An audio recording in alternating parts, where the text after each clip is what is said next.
Morning all of you. हम अपना part 19 हमारा नागरिक जीवन का भारत का संविधान चैप्टर शुरू करेंगे। तो हमने इसमें भारतीय संविधान की प्रस्तावना का महत्व तक कर लिया है।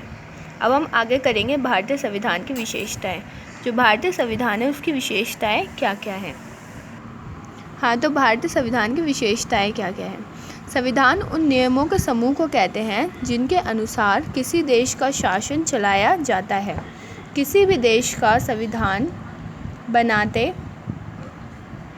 समय उस देश के आर्थिक, धार्मिक, राजनीतिक आदि विभिन्न परिस्थितियों को ध्यान में रखना आवश्यक होता है। अतः प्रत्येक देश का संविधान भी अपने अंदर कुछ विशेषताएं लिए होता है।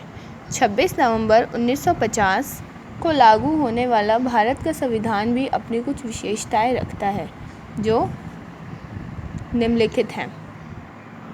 तो इसमें क्या बताया गया है कि कोई भी संविधान का मतलब क्या होता है। किसी भी देश का हो, उसका मतलब होता है ऐसे नियमों का समूह जिसके अनुसार क्या चले, किसी भी देश की शासन व्यवस्था चले। तो ऐसे ही नियमों कानूनों की बुक को हम क्या बोलते हैं, संविधान बोलते हैं, जिसमें क्या हो, ऐसे नियम लिखे गए हों जिसके अनुसार कोई भी देश अपनी सरकार चलाए, मतलब कोई भी देश अपनी अर्थव्यवस्था वगैरह चलाए। और वो कौन चलाता है, हमारे प्रतिनिधि चलाते हैं जिन्हें हम चुनते हैं, है ना। हमारे प्रधानमंत्री, राष्ट्रपति, ये सब चलाते हैं ना। और किसी भी देश के संविधान को बनाने से पहले किन किन बातों का ध्यान रखा जाता है कि उस देश की आर्थिक व्यवस्था कैसी है, धर्म कैसे हैं, कितने हैं उस देश में, धार्मिक व्यवस्था कैसी है, राजनीतिक व्यवस्था कैसी है। इन सब परिस्थितियों को ध्यान में रखते हुए किसी भी देश के संविधान को बनाया जाता है। अतः प्रत्येक देश के संविधान भी अपने अंदर कुछ विशेषताएं लिए होते हैं, मतलब हर देश के संविधान की कोई ना कोई विशेषता ज़रूर होती है। देखो 26 नवंबर 1950 में क्या हुआ था, भारत का संविधान लागू हुआ था। और जो भारत का संविधान है उसमें भी कुछ ऐसे विशेषताएं हैं जो बाकी देशों से अलग हैं, जो कि कहाँ लिखी गई हैं, आपको नीचे लिख के दी गई हैं। तो पहला देखो, विस्तृत संविधान। विस्तृत संविधान का मतलब क्या है, भारत का संविधान एक विशाल एवं व्यापक लेख है। भारत का संविधान क्या है, बड़ा और व्यापक लेख है, यानी कि व्यापक मतलब भी बहुत बड़ा होता है, विशाल होता है। यह संसार के संविधानों में सबसे विस्तृत है।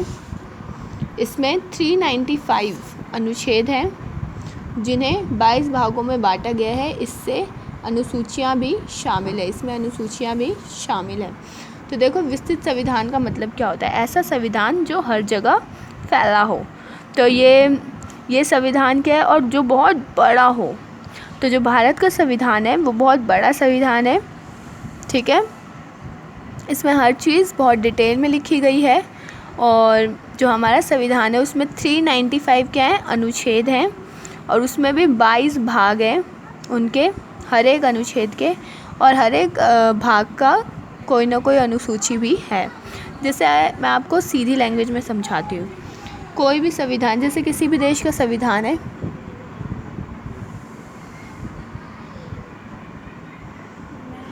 किसी भी देश का संविधान है, तो उसमें क्या है, मान लो आपकी ये बुक है, आपके संविधान के एक अनुच्छेद पे एक बुक बना दी गई है, मान लो। तो ये बुक क्या है, आपकी एसएसटी की बुक है। इसमें मान लो 22 भाग है, यानी 22 चैप्टर हैं, और हर एक चैप्टर में कुछ ना कुछ सब टॉपिक्स हैं। जैसे इसमें भी है भारतीय संविधान की विशेषताएं, और ये ग्रीन कलर में लिखा हुआ है कि सब टॉपिक्स हैं, उन्हें हम अनुसूचियाँ मान लेते हैं। तो आप समझ सकते हो कि हमारे जो संविधान है वो कितनी बड़ी बुक है, ठीक है। फिर आगे देखो, निर्मित संविधान। भारत का संविधान एक निर्मित संविधान है। भारत का जो संविधान है वो एक निर्मित संविधान है, यानी कि ये बनाया हुआ संविधान है। इसे संविधान सभा में काफ़ी सोच समझ के पश्चात तैयार किया था। जो संविधान सभा बनाई गई थी, उन्होंने काफ़ी सोच समझकर संविधान को तैयार किया था। यह 26 नवंबर 1949 को बनकर तैयार हुआ। 26 नवंबर को क्या हुआ था, संविधान पूरा बनकर तैयार हो गया था। यह ब्रिटेन के संविधान के समान एक विकसित संविधान नहीं है।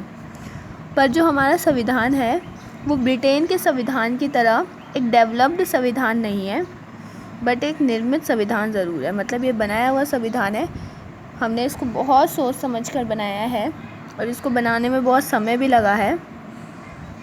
पर जो ब्रिटेन का संविधान है वो एक विकसित संविधान माना जाता है। ठीक है, तो अगर आपको ब्रिटेन के संविधान को विकसित संविधान क्यों मानते हैं, ये क्वेश्चन आपको सर्च करना है और फिर मुझे नेक्स्ट क्लास में आंसर देना है कि ऐसा क्यों है। ठीक है, thank you for listening me.